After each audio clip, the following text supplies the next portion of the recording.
Good morning. How's everyone doing this morning? I just want everybody to know that today is National Left-Handed Day. And so for the first time, would you please give respect to those of us among you who are superior to you in intelligence? No. There she is. Yeah. The new joke? Yeah.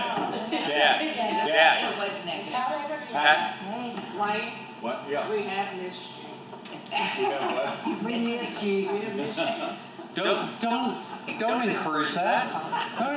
His jokes are better than yours.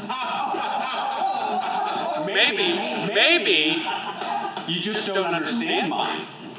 Maybe it's an age thing. I relate to him. Sure. You don't have anything to share from the last week? You know, my neighbor just passed the night before last. When we had moved in, we only got to know that for just a few months he had a stroke. And so he's been in care either in the hospital or at home for the last, that's probably been more than 2 years now. So, I'm sorry to hear that. but he just got home about 3 weeks ago, and then he just passed. So what we knew of them, they were really a nice couple. What was the name? What was his name? Shelley. Shelley? Yeah. And he loved the country, but she didn't so much. So is that a little Green Acres thing going on? Yeah. Will be missed. Anyone else? All right. Was there something going on here in Cedar last night? Yeah. The party in the park. Party in the park? Mm-hmm. Yeah, it went very well. Did Good I turnout. see online that they had a prayer tent or something? Well, there's going to be a prayer tent. I don't know about that. We had an anti-trafficking tent. There's Zeus scholars was there. There was food that Zeus made for back over there. There's a band that played some worship music, volleyball tournament, cornhole. Yeah, it was a good time. Yeah, it was a lot of fun. A lot of people showed up. Yeah. And those kids with that water squirting. Yeah, there's a little splash pad over there, and so kids. I mean, the whole time they were. Yeah, they got worn out. Yeah. Built up quite the immune system too, as they're drinking from straight from. Making them stronger. Yeah, there you go. Good for them. We pray. Lord, we thank you for the day. We thank you for the opportunity to be here and to gather together in your word and in your name. We just ask you to bless our time in Christ. Amen. Just before we get into this, we're at Acts 25:13. As Paul is before King Agrippa and Festus and stuff, and then he's about to get put on a boat not long after this, and then his trip to Rome, and then we're done with Acts. So we need to start thinking about what's coming after Acts as a class, because we've been in Luke and Acts now for 1.5 years. All right, so recap for us. Last week on From Luke to Acts, just last week. So he was going to get released, and then they kind of kicked that. Well, Felix, yeah. So to back to Jerusalem and stand and. Well, Felix, remember, was before Festus. Felix and Felix, he kind of wanted his palms greased a bit, so he kept him in prison, for the Jews, but kept asking him out, expecting to be paid, but he didn't do that. Then he got called back. He got replaced by Rome when Nero came to power with Festus, and Festus is in power now. He tried to do a favor for the Jews by meeting with them, and he says, "Hey, would you consider standing trial, face your accusers in Jerusalem. And he's like, nope. Because he knew that there was an ambush, he knew that there were plots against him.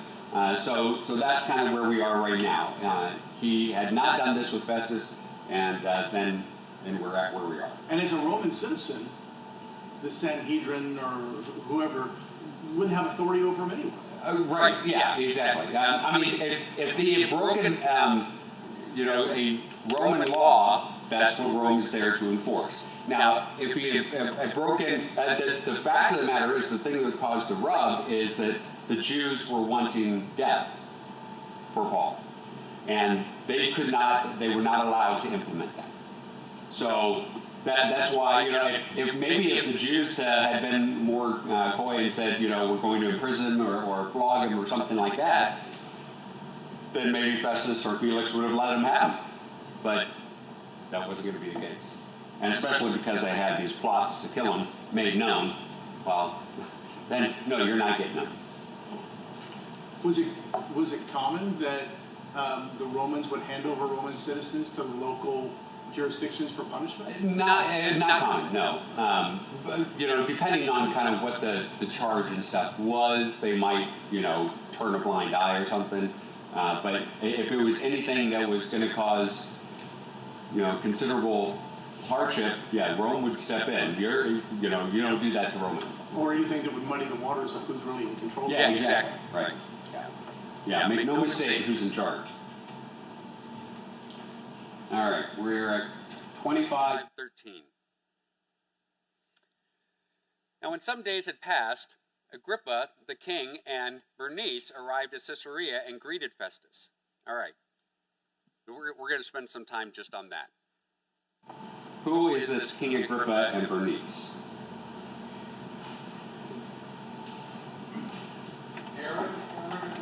Herod Agrippa. This is actually Herod Agrippa the second. Yes. So let's take a look. There's not a lot of good charts, and none of them are easy to read, but we'll try to look at this. If you've ever wondered about some of Herod's line, they put the fun in dysfunction. I mean, it is a nutty situation. So let's take a look here at some of who our players are. So when we talk about Herod is a family name, and some might be thinking of Herod the Great. That's this one up here. Herod the Great was the one that he was there during Jesus' birth.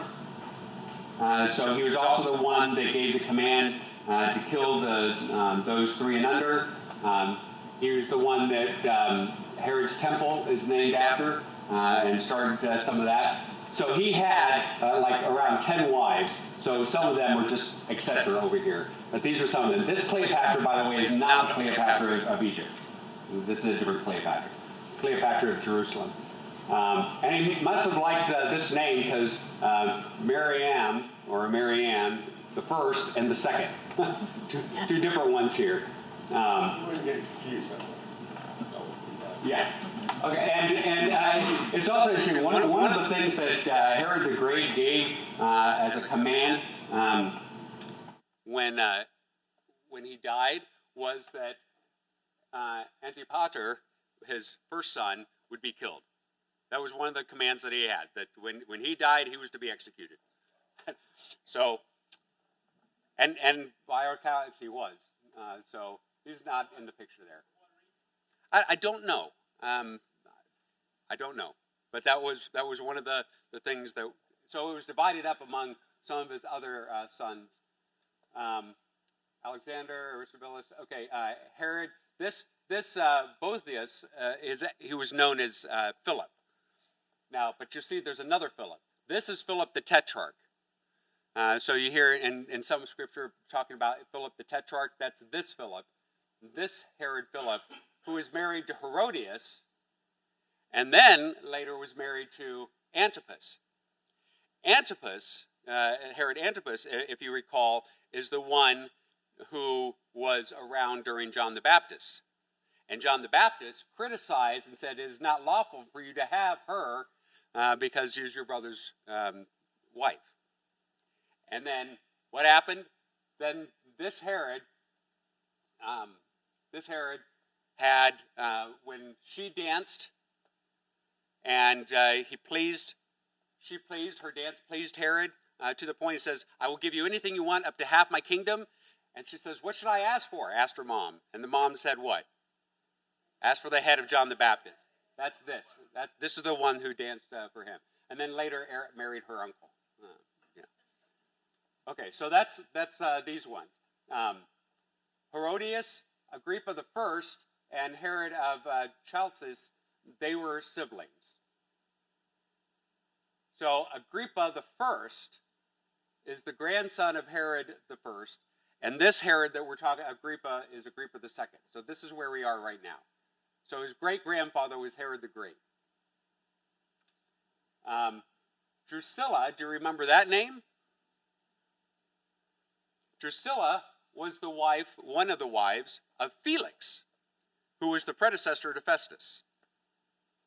So already Felix and Festus, they're kin by marriage. And this Bernice, or Berenice, depending on where you look on spelling, was married here. So when we sit there and we say, these ones, Agrippa the king and Bernice arrived, they weren't husband and wife, they were brother and sister. However, there is a lot of evidence and speculation that when this Herod died, that she moved into the palace, and likely there were charges of incest that took place there. So now, okay, there also this Agrippa the First, he was a friend of Tiberius Caesar's son. Some say that he was a friend of Claudius, but that's weird because this Agrippa grew up with Claudius, so that timeline doesn't work. So I don't know how that worked with Claudius. And he also paid favors to Gaius Caesar. Also, Gaius was known as Caligula. So you might know that name more. And it's Caligula that gave him a lot of power and stuff because he paid political favors for him. This is the one who killed James, the brother of John, earlier in Acts. Remember, and he came out in his royal robes, and he also, they said, you are like a god and not a man, and he didn't do anything, and then he died by being eaten by worms. That's this one. So he also is the one that imprisoned Peter, and when Peter was let out by the angel, and stuff, that was under Agrippa the First. Agrippa the First died when Agrippa the Second was too young to take over. I think he was like 14 or 18, something like that. So he couldn't take over his father's place right at the time, but that came later. He was given some other positions and other kingships later, but then Caesar gave him this later. So that's where we are right now. We're with Agrippa and Bernice coming up here. Festus and Drusilla, they're gone now. So, good stuff.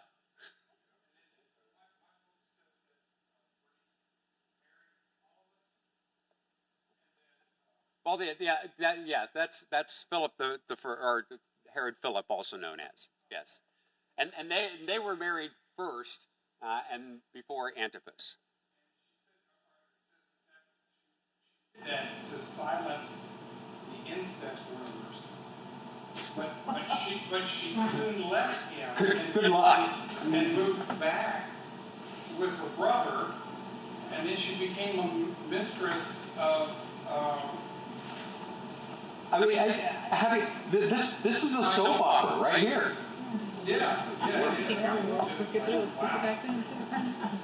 So did the institution of marriage mean anything to them, or was So long as it was convenient and further status, or they were political? almost all these were political. But they also believed in keep it in the family. Don't give us a test. Yeah, I mean it is ridiculous. Okay, so question as far as everyday relevance to a Judea, because the Gospels tell us a lot about what happens with the keepers of the law. Mm-hmm. and a lot about the Romans. So if I'm a everyday Judean, what does the house of Herod mean to me? I know they're the royalty, but what role do they play in my lives on a day-to-day basis? Well, on a day-to-day basis is this, he's called king because he's considered king of the Jews.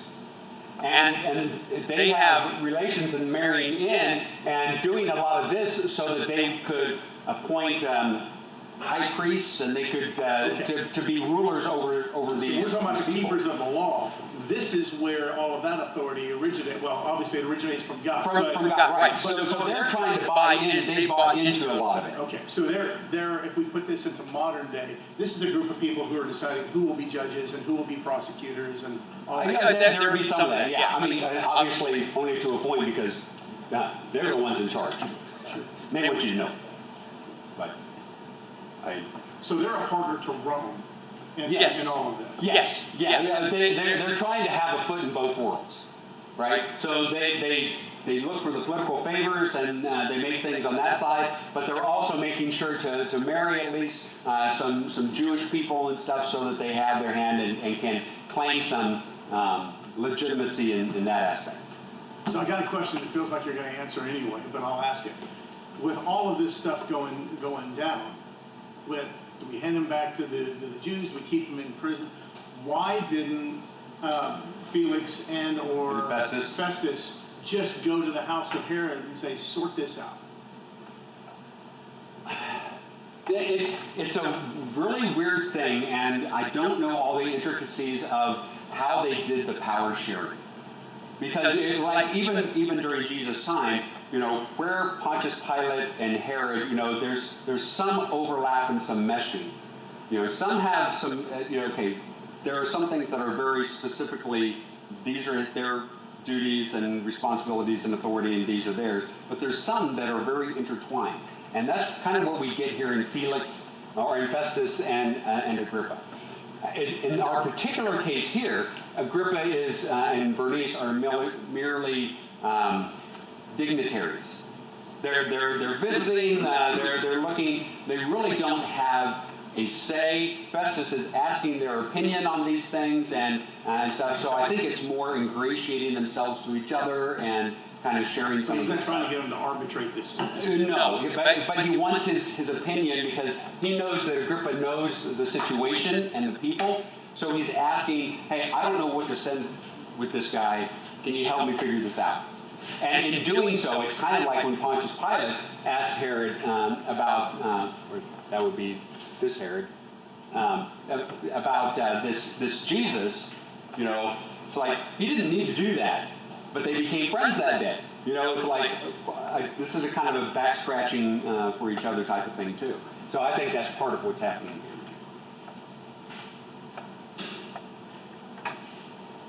Just makes me think nothing is new.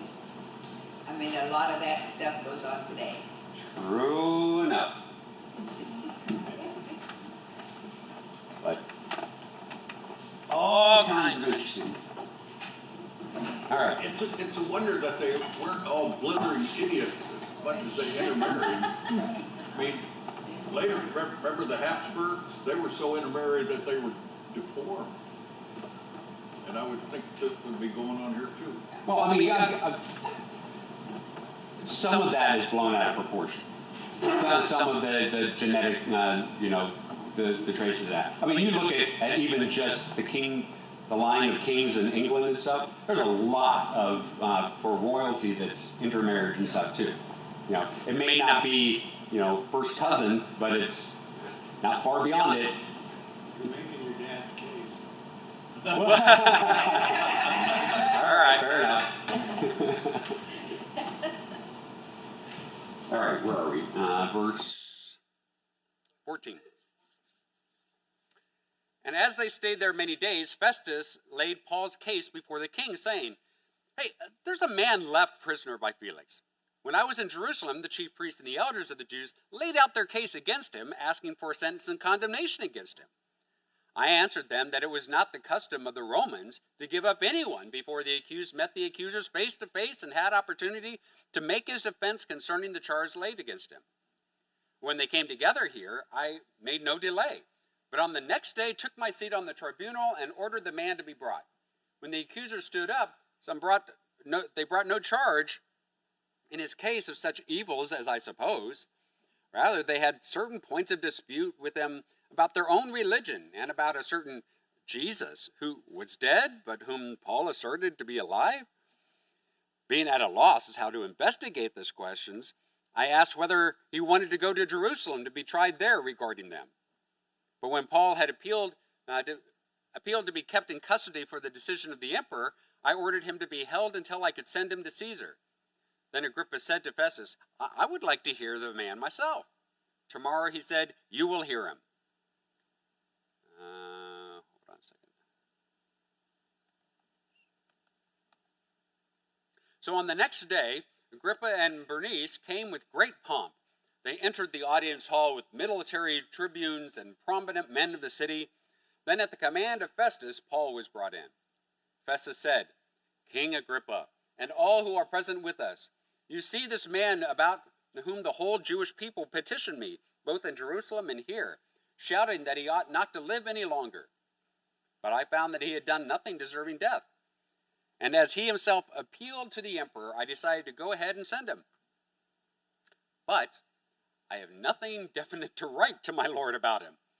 Therefore I brought him before you all, and especially before you, King Agrippa, so that after we have examined him, I may have something to write. For it seems to me,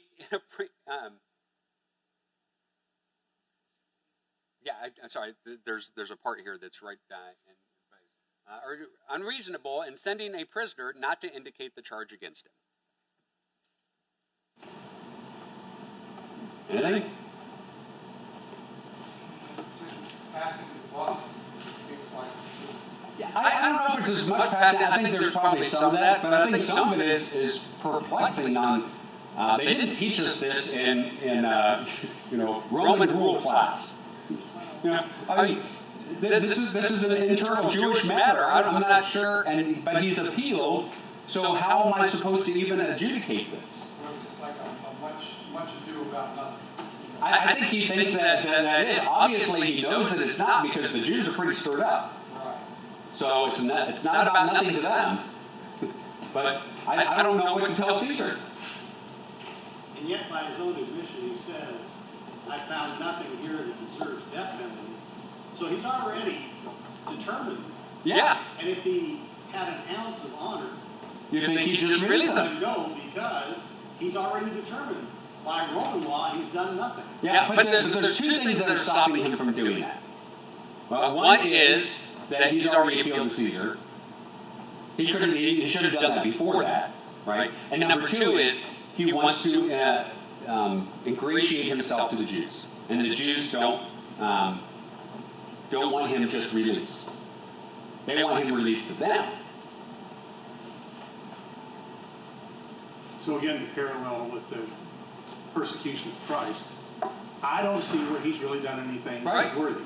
Right. But I'm not gonna release him. Yeah. In Pius' case, I wash my hands. Yeah, I'm sorry. No. You don't get to just do this gesture and they get you off the hook. What else?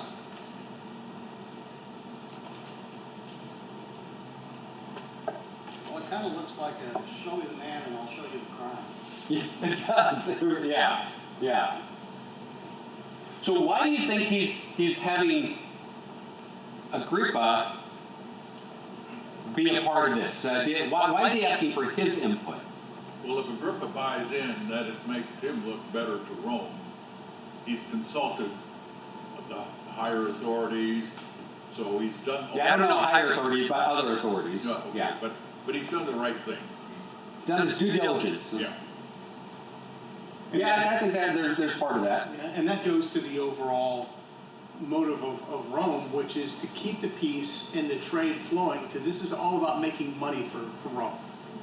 It's not about anybody's political agenda or any of that. Just keep... Yeah, don't stir things up because that disrupts... This is all about trade routes and taxes for Rome. But there's another aspect here, though, too, and that is, I think Festus understands that Agrippa really does understand the situation and the culture much better than him. He's kind of new on the scene here. He's taught. It's not like he doesn't know that about. There's this movement. There's this sect. There's this thing going on. He has a general understanding, but he does not know the players and the situation nearly as well as Agrippa does. And I think Festus is smart in that aspect. So not only is he kind of scratching it back and making friends with this person, because remember, he's new here. So he's making some friends with Agrippa, but he's also getting a better feel for what's going on. He's lifting Agrippa up in his own side and says, "Hey, look, you know better than I do on this. Help me out." I mean, who doesn't want to say, you're looking to me as an authority? Yeah. Well, the fact that they came in with great pomp but military servitude, that part of themselves making it look like they were better, bigger than... Oh, well, yeah, and of course they were.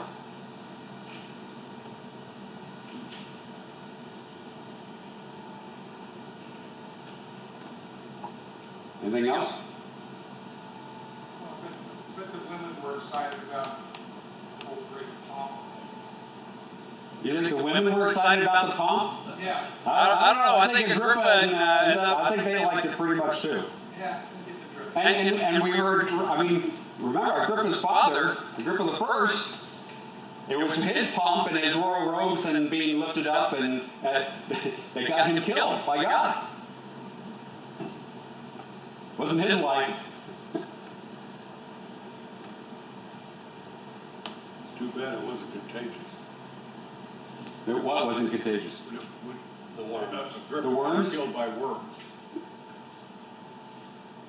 Yeah, I don't remember how Agrippa II died. Anyway. 26. So Agrippa said to Paul, "You have permission to speak for yourself." Paul stretched out his hand and made his defense. And get ready anytime that Paul's going to do that. Sit back and relax because it's going to take a bit. "I consider myself fortunate that it is before you, King Agrippa, I'm going to make my defense today against all the accusations of the Jews, especially because you are familiar with all the customs and controversies of the Jews. Therefore, I beg you to listen to me patiently." It's important to understand here. Number one, he had every reason not to like Agrippa. All the Jews did. He and his dad and their lineage, they should be persona non grata, right? But he at least understands that he knows the situation. And this gives Paul, in everything that he's done since he's been captured, he seizes every opportunity to share the message of the gospel. Because it's not just to Agrippa and to Festus.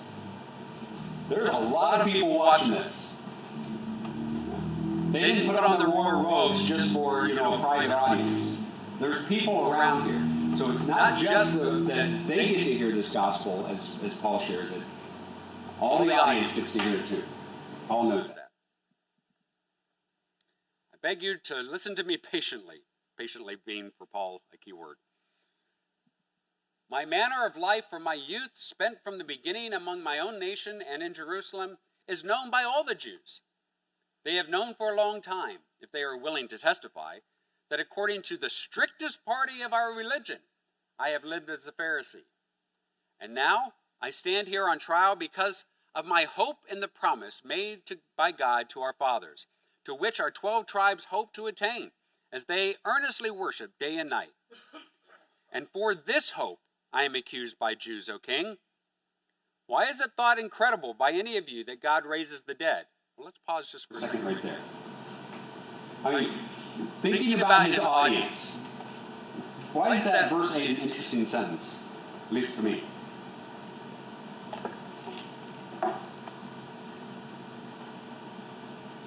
To the Romans, as to the Greeks, it was an incredible thing to say. We heard this when he's talking in Ephesus and all the others. The whole mindset and so is to get away from the body. The body is not something to be desired. Why on earth would you want a resurrection? Your whole point is to escape the body. So there's some definitely in his audience that would consider that an incredible claim. But there's others in his audience, the Jews, and he's speaking also to those who are of the Pharisaical and of the Sadduceical. The Pharisaicals should not be an incredible thing, right? The Greeks, though, almost worship the body, or No, there were usually 2 points of view from the Greeks, both of which consider the body kind of anathema. So if you consider that the body is not to be desired, is not good, it is the spiritual that is to be lifted up, then you get one of 2 ways. If the body doesn't matter, then I can do whatever I want, and a hedonism, I came from it. Or if the body doesn't matter, I should avoid it, and stoicism would come. So those are the extremes that came from the common philosophy that that body is evil, body is bad, spiritual is good.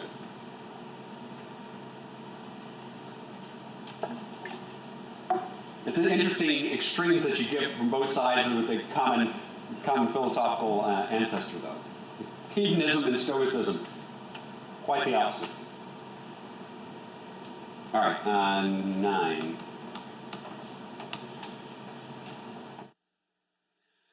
I myself was convinced that I ought to do many things in opposing the name of Jesus of Nazareth. And I did so in Jerusalem. I not only locked up many of the saints in prison after receiving authority from the chief priests, but when they were put to death, I cast my vote against them. And I punished them often in all the synagogues and tried to make them blaspheme. And in raging fury against them, I persecuted them, even to foreign cities. So he's saying, look, I understand. I'm coming to you from a place of understanding on both aspects here. 12.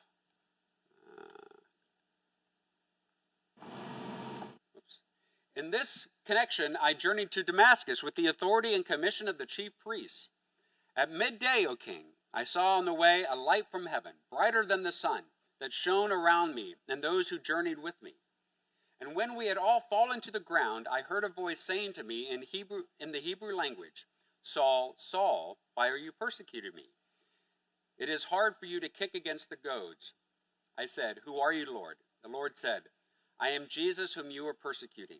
But rise, stand upon your feet, for I have appeared to you for this purpose, to appoint you as a servant and witness to the things in which you have seen me and to those in which I will appear to you, delivering you from the people and to the Gentiles, to whom I am sending you, to open their eyes, so that they may turn from darkness to light, and from the power of Satan to God, that they may receive forgiveness of sins and a place among those who are sanctified by faith in me.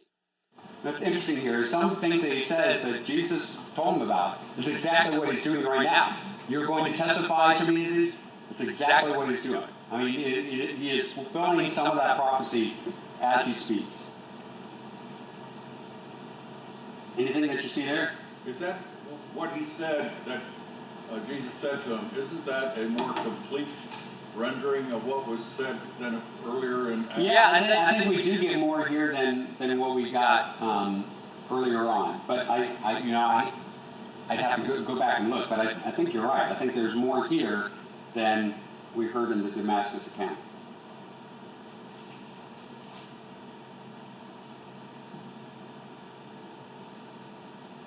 Okay. When it says it's hard to kick, it is hard to kick against the goads. What's a goad? The goads were used to drive oxen. It was a pointed stick, and if the oxen wasn't moving fast enough, Like a prod. they poke them with it. Oh, to goad someone into doing something. Right, exactly. Gotcha. That's from my oxen driving days. You weren't going to get to junior high by yourself, were you? That's right.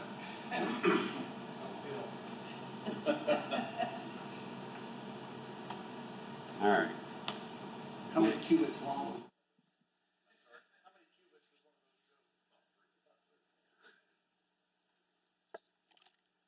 19. Remember, and I didn't remember that everybody with him fell to the ground. I thought it was just Saul. Yeah, but the ones who were with him, I don't remember that part either, but the ones who were with him, they saw the light but didn't hear the voice, or the other way around, I don't remember. But they didn't get the full experience, they didn't get the full Paul account, but they got enough. All right, 19.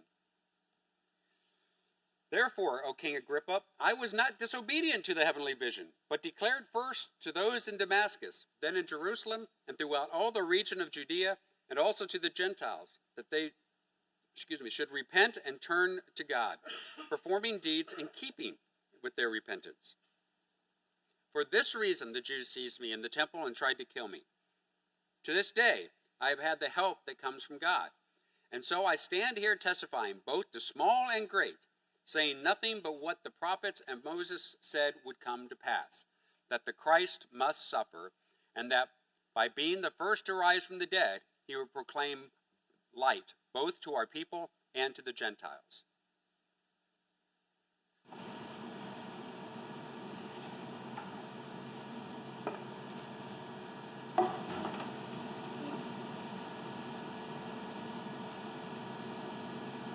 I like that. I was not disobedient to the heavenly vision. It's an interesting phrase.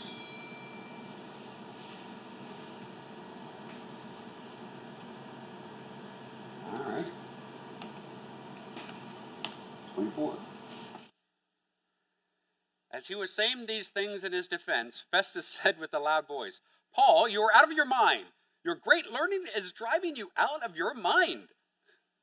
Paul said, I'm not out of my mind, most excellent Festus. I am speaking true and rational words, for the king knows about these things, and to him I speak boldly. For I am persuaded that none of these things has escaped his notice, for this has not been done in a corner. King Agrippa, do you believe the prophets? I know that you believe. King Agrippa said to Paul, in a short time would you persuade me to be, or some translations, act like a Christian? Paul said, whether long or short, I would to God that not only you, but also all who hear me this day might become such as I am, except for these chains.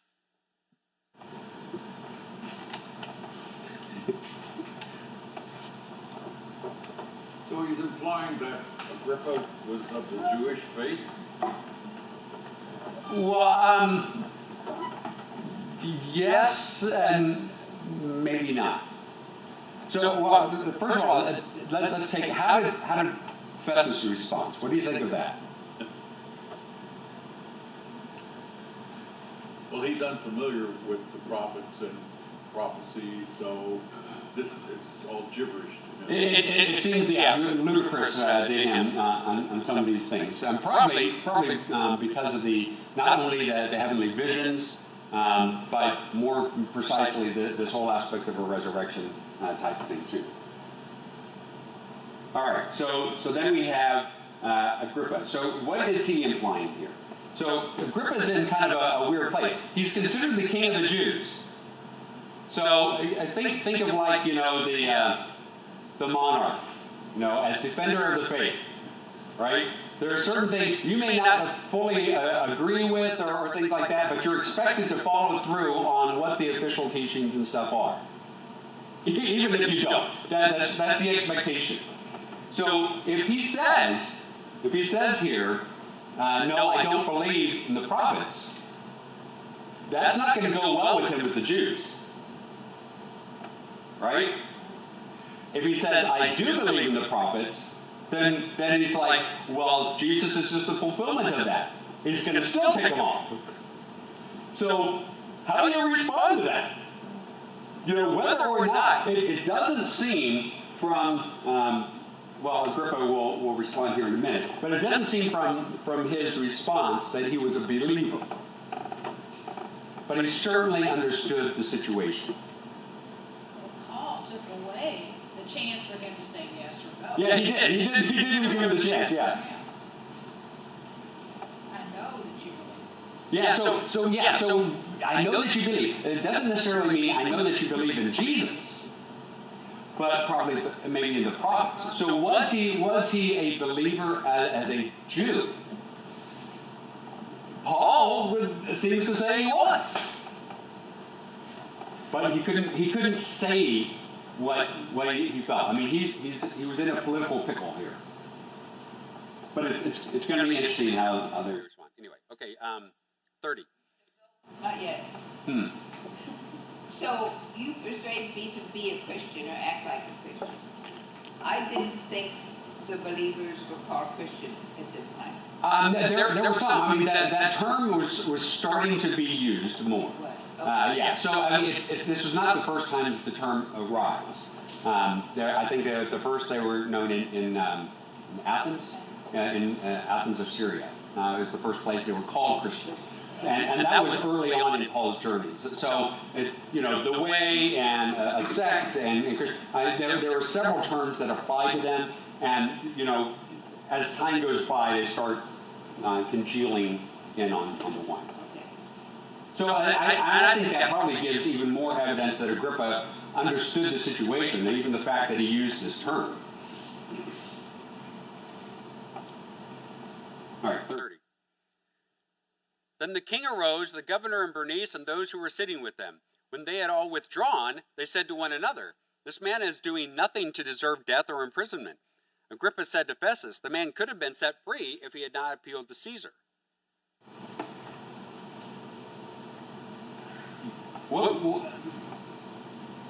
Why did they wait until they were withdrawn to say this? Yeah. They didn't want to tick off. They're not going to say these things in open court. I mean, there's an agreement of his innocence. Yeah, there's an agreement. They agree together. But they're not doing it officially and on the record. That's right. But they both seem intrigued.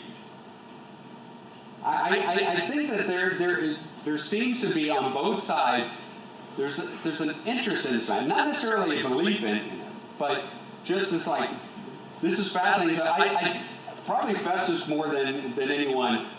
It was show, but it was a good show. Couldn't have said to Paul, "Look, if you drop your appeal to go to Caesar, we'll let you go." Or what? I don't know. I suppose he could have. I don't know what the protocol, but I don't see why he wouldn't have been able to say that. But I don't know that Paul would have done that either. Because Paul, it was made clear to Paul, he must speak in Rome. That was made clear to him by the Spirit. And this was the avenue that was going to get him there. And certainly Paul, with God's influence, is being a much better chess player than anybody else here. Because through his imprisonment and keeping these audiences with the Most High people, his sphere of influence is just ever increasing. Absolutely. He's a poor parallel, but as former President Trump stayed in the headlines all the time so he could control the narrative, even if it was a bad one, Paul is staying on the front page every day. Yeah, I don't think I'm going to compare Paul, but your point is the ability to keep his point alive. He is definitely keeping the spotlight. Yeah. And he is, because remember he says that before, large and small. So that tells you that he's got a big audience here. It's not just the high ups. He is getting influence everywhere. So this has gone way beyond a court case. Yeah. Yeah, and all for the better. The only downside, as he himself says, I wish that everyone was as I am, except these chains. And frankly, in his view, these chains are a small price to pay for what I'm able to do here. Now, we still got to have some pretty challenging things ahead on the trip, but... So I wonder if you realize he wasn't the prisoner, that they were all prisoners of their... Ooh, that's deep, Paul. That's deep. Back here, you get to think a lot. In the easy chair. It's those chairs.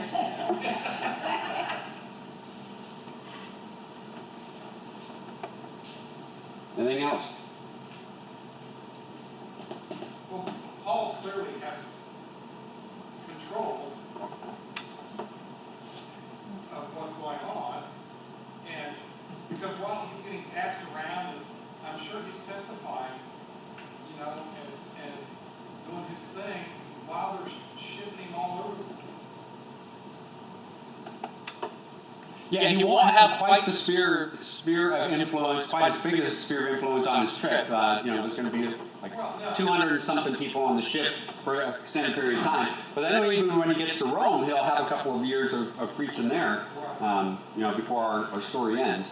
But he's using the opportunity here.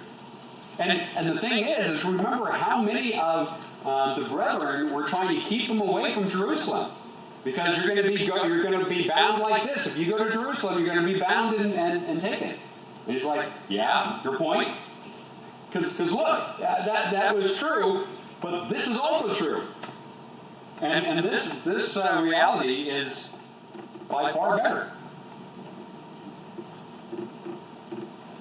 So does history record whether Agrippa ever came to... We don't know. Yeah, it's an interesting thing. But certainly the fact that, if he was shacking up with his sister, certainly not acting the part if he ever did. But no, I don't think we have anything from history on that. I haven't looked into Josephus and some of the other historians on that aspect. But. Was he pretty young, though, Agrippa? He would have been fairly young, just considering that, his father was the one that killed James, early on in Paul's ministry, and when he died, Agrippa was, like I said, or I want to say between 14 and 18, something like that. So, I guess not too young, would have been in his maybe late 20s or something.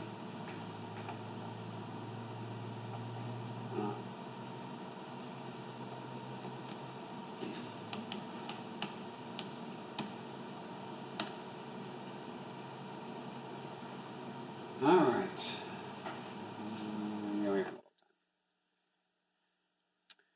When it was decided that we should sail for Italy, they delivered Paul and some other prisoners to a centurion of the Augustan cohort named Julius. And embarking in a ship of Aderentium, which is about to sail to the ports along the coast of Asia, we put to sea, accompanied by Aristarchus, a Macedonian from Thessalonica. The next day we set in at Sidon. And Julius treated Paul kindly and gave him leave to go to his friends and be cared for. And putting out to sea from there, we sailed under the lee of Cyprus, because the winds were against us. And when we had sailed across the open sea along the coast of Cilicia and Pamphylia, we came to Myra in Lycia. There the centurion found a ship of Alexandria sailing for Italy and put us on board. We sailed slowly for a number of days and arrived with difficulty off Cnidus. And as a wind did not allow us to go further, we sailed under the lee of Crete off Salome. Coasting along it with difficulty, we came to a place called Fair Havens, near which was the city of Lasea. I did not look up all of those on the atlas. Basically from, Jerusalem across the Mediterranean. We're going. Sounds like they're hugging the Turkish and Greek coast. Yes, yeah. Well, other prisoners. Well, I mean, those who are imprisoning him, the Roman guards, and other prisoners.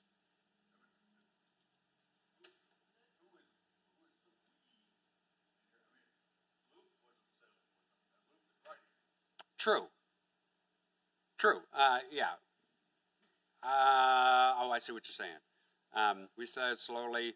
Who is the we? I think it's simply sharing that it was the collective we. Yeah, these people. Yeah, as if dictating the story about the people.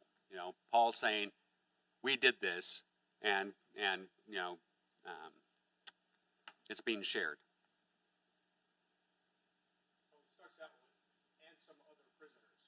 Yeah, and we'll hear about how many there were in a little bit.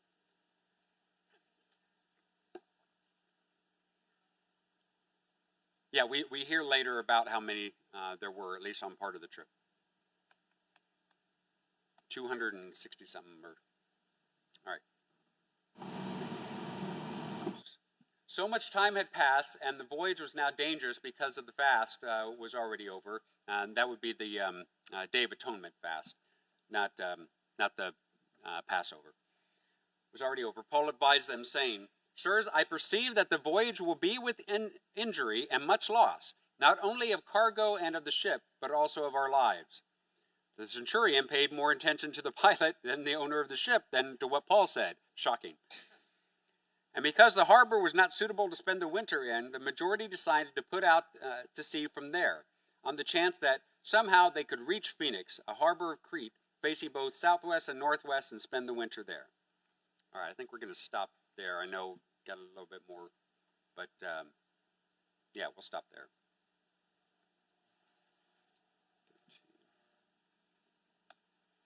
Anything else? How long does it take? How much time had passed? I mean, You know, it's like the movie Groundhog Day. I don't know. I haven't counted, tried to count all of it. I'm sure someone has tried to figure some of that out, and it's probably in some commentary, but I didn't put that together.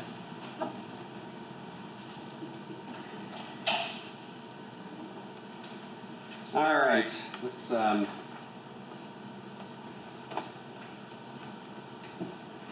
go with the benediction. Lord bless you and keep you. The Lord make his face shine on you and be gracious to you. Lord look upon you with favor and give you his peace. Amen.